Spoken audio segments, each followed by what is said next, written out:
Welcome to 1337. Welcome to the future.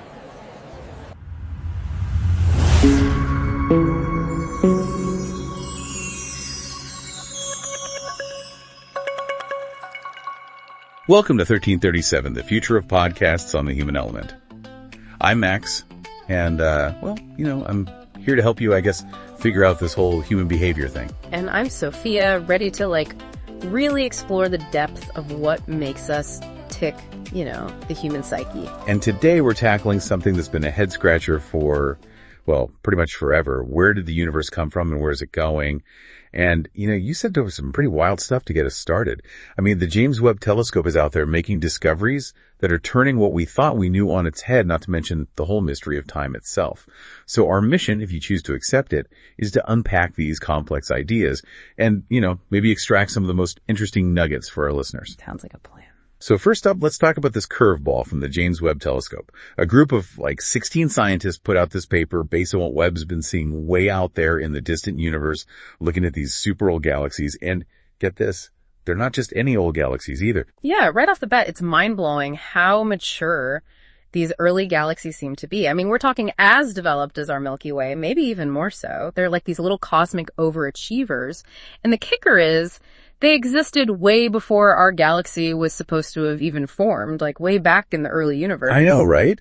It's crazy. We used to think, okay, Big Bang happens, everything explodes outwards, then things cool down a bit, we have this Dark Ages period, and then finally stars and galaxies start to form. But with these Webb observations, it's like finding a bunch of ancient ruins in a place where we thought only hunter-gatherers were supposed to be. It throws a real wrench in the works, that really makes you wonder, about how we even got here, how the universe even came to be. Totally. These galaxies being so, complex so early on really raises the question.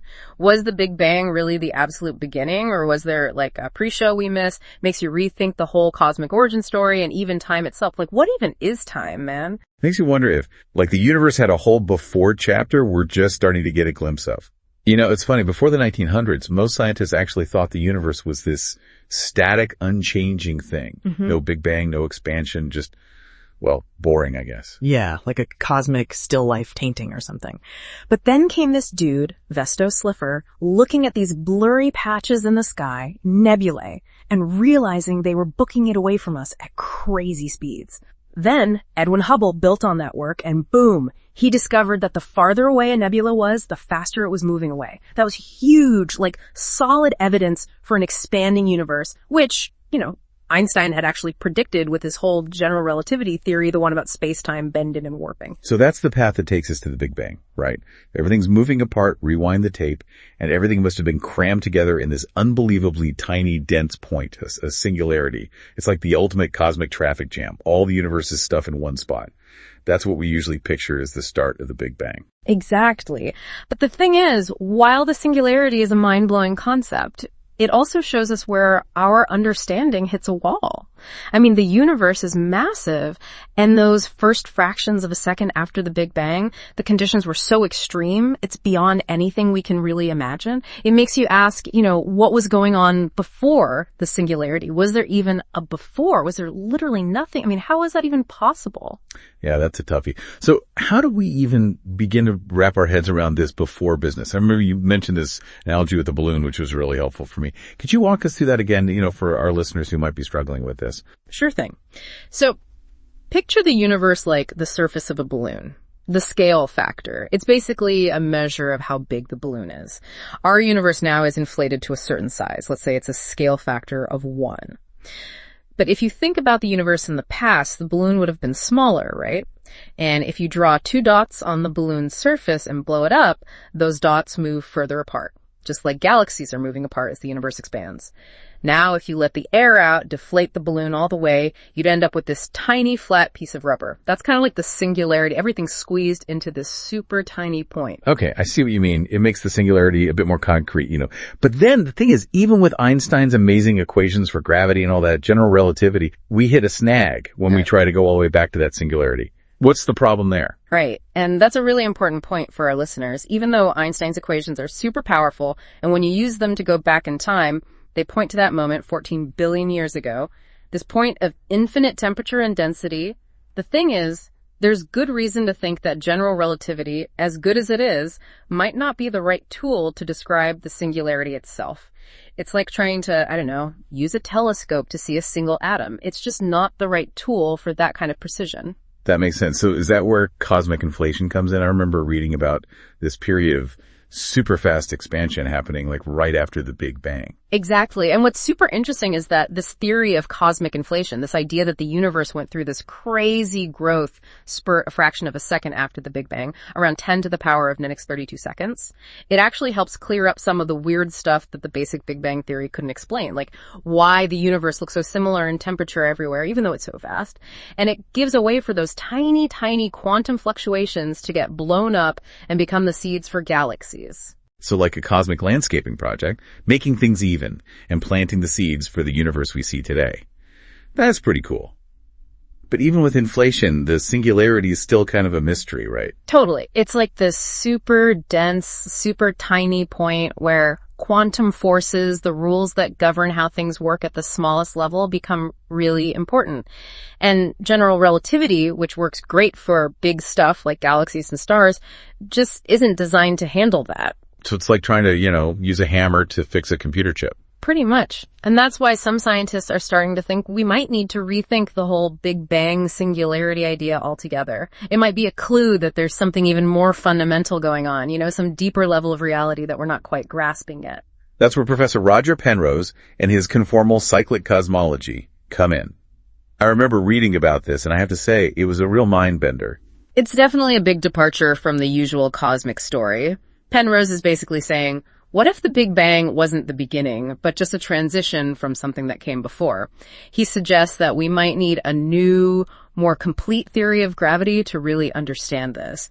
And get this, he thinks that some of the big structures we see today, like galaxies and clusters of galaxies, might have actually started forming before the Bang. Whoa, that's trippy. So how does he even arrive at that idea? It starts with this thought experiment. Imagine fast-forwarding the universe to, the end of time. Everything's burned out, stars are dead, black holes have evaporated away, and all that's left are photons, those particles of light. Right, those little packets of energy that zip around at the speed of light. And here's the wild part.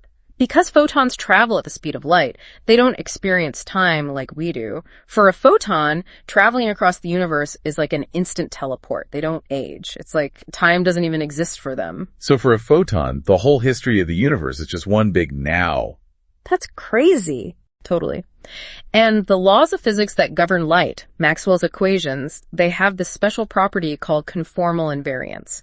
Basically, it means those laws work the same whether you're looking at something huge, like a galaxy, or something tiny, like an atom. Okay, I think I'm starting to see where this is going. If photons don't experience time, and the laws of physics don't care about size. Exactly. Penrose's big idea is that the Big Bang could be like a zoomed-in version of this infinitely diluted future state where all that's left is photons. In this view, infinity isn't some far-off place. It's basically the same as any other point for a photon. It's like taking a giant picture and shrinking it down to postcard size, but you still have all the same details. Exactly. And what really ties us to time, to experiencing it as this flowing thing, is our mass. Einstein's famous EMC-HO and Planck's EHF. These equations tell us that mass is linked to energy and frequency. And frequency, that's like a rhythm, a beat, and that's what gives us our sense of time. Without mass, no ticking clock, no time. So Penrose is saying that in this remote future where everything's spread out and all that's left are photons, the universe kind of forgets about time, and those conditions become indistinguishable from the Big Bang. It's like a cosmic reset button, and a new universe, a new eon, begins. That's a great way to put it. And he even thinks there might be evidence for this in the cosmic microwave background radiation, that afterglow of the Big Bang. He calls them Hawking points, these circular patterns that he thinks to be the fingerprints of supermassive black holes from a previous eon evaporating away and leaving their mark. Okay, that's where things start to get really wild. Those Hawking points are pretty controversial, right? Not everyone agrees with his interpretation. Yeah, that's where the scientific debate gets heated. Penrose and his team say they see these patterns, but other scientists have different explanations for them, and there's no clear consensus yet. So we have to take it with a grain of salt, wait for more evidence. Makes sense. And Penrose also talks about how the universe started in this really ordered state with low entropy, which is kind of weird because usually things tend to get more disordered over time. He thinks that this low entropy is a result of the conformal transformations that smooth everything out from the previous eon. Right. He's basically saying that the universe inherited this orderliness from the universe that came before. And he even calculated how precisely the universe needed to be set up at the Big Bang to have this low entropy. He called it the creator's aim, but he's not talking about a god or anything. He's just saying that something had to set things up very, very precisely, and we don't know what that something was yet. He even proposed these hypothetical particles called erebons, named after the Greek god of darkness, that could be involved in this transition. I love how he brings in these mythological references. Always makes things more interesting. But I think it's important to mention that not everyone's on board with Penrose's ideas, right? Didn't physicist Paul Steinhardt have some issues with it? Oh, definitely. Steinhardt has some serious criticisms. One of his main points is that we should be focusing on something called the Hubble radius, which is like the limit of what we can see in the universe rather than the overall size of the universe. He thinks that if the universe really is cyclic, each cycle should look pretty much the same, and he's not sure if Penrose's theory guarantees that. Interesting point. And all of this makes you really think about the nature of time itself, right? It's not just this simple straight line like we usually imagine. You got it. Our everyday experience of time, like it's this river flowing in one direction, that might be a bit misleading. Einstein's theory of relativity showed that time is actually relative. It depends on your motion. Someone moving at a different speed than you will experience time differently. It's like everyone has their own personal clock. So, like, my now could be your yesterday or your tomorrow, depending on how fast we're moving relative to each other. Yeah. That's kind of mind-blowing and also a bit scary. Yeah, and it gets even weirder when you think about those photons we were talking about earlier. Since they travel at the speed of light, for them, past, present, and future are all kind of mashed together. It's like they exist outside of time. Makes you wonder if maybe, just maybe, all of time, from the Big Bang to the end, already exists, like a big block of space-time. It's just that we're only experiencing one slice of it at a time. Right, that's the block universe idea, and it's something a lot of physicists take seriously. Einstein himself said that the distinction between past, present, and future is just an illusion, even though it feels very real to us. So there's no universal clock ticking away for the whole universe. Nope, no cosmic metronome keeping everything in sync. Time is local, relative, and maybe even an illusion. And now, just when we thought things couldn't get any weirder, the James Webb Space Telescope throws us another curveball. Or, a whole bunch of them. It's like the universe is constantly trying to keep us guessing. I know, right? It's so exciting. The James Webb Telescope is showing us the early universe in more detail than ever before, and it's way more complex and mysterious than we imagined. Scientists are finding all sorts of things that don't fit with our current models. Like seriously challenging what we thought we knew about how the universe works, right? Exactly. Some scientists are even questioning if we've got the whole expansion thing right. The whole idea that the universe is expanding from a single point. Maybe it's more complicated than that. Maybe it's even an illusion. And then there's that big wheel galaxy that Webb found. That thing was a real head scratcher. It was like a fully formed modern galaxy, but it existed when the universe was like a baby. Yeah, it was a huge surprise. I mean, we expected early galaxies to be small and messy, still figuring things out. But the big wheel is massive. It's got this well-defined spiral shape, and it's spinning really fast. And we're finding more galaxies like that, too. So like finding a smartphone in a box of ancient Roman artifacts doesn't make sense. Exactly. It's like the universe is saying, nope, you don't know me as well as you thought you did. And to make things even more interesting, it seems like dark energy, that mysterious force that's making the universe expand faster and faster, might be up to something too. Oh yeah, dark energy is throwing us for a loop. We used to think it was constant, this steady force pushing everything apart. But Webb's observations are hinting that it might not be so steady after all, that maybe it's changing over time. So like the cosmic gas pedal is getting jiggled, making the universe's expansion speed up and slow down. That's kind of freaky. Yeah, it's a big deal. If dark energy isn't constant, it means our understanding of the universe is even more incomplete than we thought. And remember the Hubble tension we talked about earlier? That mismatch between different ways of measuring the universe's expansion rate? Well, Webb's observations are actually making that tension worse. So basically the universe is throwing us a whole bunch of new puzzles to solve. Exactly. It's like we've been working on a jigsaw puzzle, thinking we had most of the pieces in place, and then suddenly the universe dumps a whole new box of pieces on the table. So what are we supposed to do with all these new pieces? Are there any alternative theories out there trying to make sense of this? Oh, absolutely. Scientists are always coming up with new ideas, trying to fit the pieces together. One interesting idea is called timescape cosmology. It basically says that the universe's expansion isn't really accelerating. It's just an illusion caused by time flowing at different rates in different parts of the universe. Wait, so time can actually move slower in some places than others. What? That's the idea. Timescape cosmology says that time moves slower in places where there's more stuff, like galaxies, and faster in emptier regions, like cosmic voids.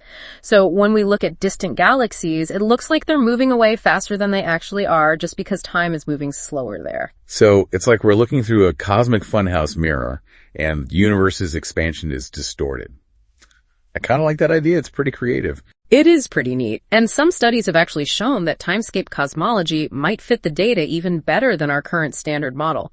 And then there are even wilder ideas out there, like the idea that our whole universe exists inside a black hole in another bigger universe. Whoa, that's some serious Inception level stuff right there. It's like the universe is a cosmic nesting doll. Right. It makes you wonder, how deep does this rabbit hole go? And then there's that cryptic warning from a Nobel Prize winner, the one who said that Webb had found something really strange, something potentially scary. Yeah, what was up with that? It sounds like something out of a sci-fi movie.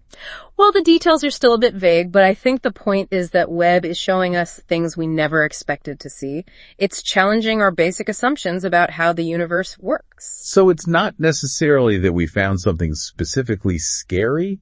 It's more like the universe is showing us that it's a lot more complex and mysterious than we thought, and that can be a bit unsettling, you know? Exactly. And all those things we talked about earlier, like the early galaxies being too mature, dark energy maybe not being constant, the Hubble tension, they all point to the same thing. We've still got a lot to learn. So even our best theories about dark matter and dark energy, these things that make up most of the universe, might need a serious overhaul. It's looking that way. I mean, think about it. Dark matter is supposed to be this invisible stuff that helps galaxies form.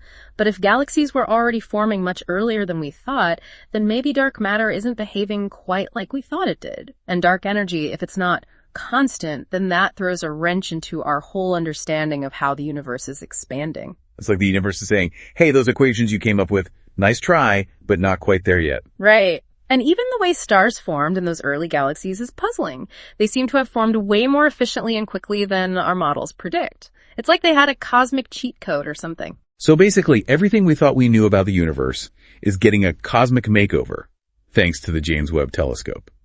It's both exciting and a little bit scary. Absolutely. I mean, it's kind of humbling to realize how much we still don't know, you know? But that's also what makes it so fascinating. Every new discovery opens up a whole new set of questions and possibilities. And it seems like even Nobel Prize winners are saying, hey, we need to rethink some of our fundamental ideas about the universe. They are. It's like a call to action for the whole scientific community. We need new ideas, new theories, new ways of looking at the data. And, you know, it's not just about cosmology, it's about all of physics. We need to find a way to connect the really big stuff, like galaxies and the universe, with the really small stuff, like quantum mechanics. That's a tall order.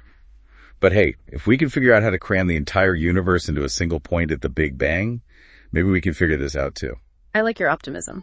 Well, that was quite a journey through the cosmos. I don't know about you, but my brain is feeling a bit overloaded right now. But in a good way, I think. Definitely. It's always a good thing to have your mind stretched a bit, you know?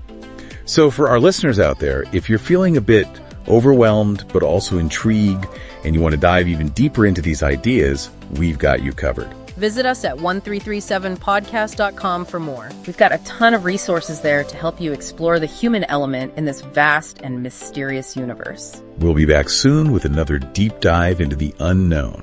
Until then, strength and honor. I am Spartacus. Thanks for watching. Tap into 1337podcast.com.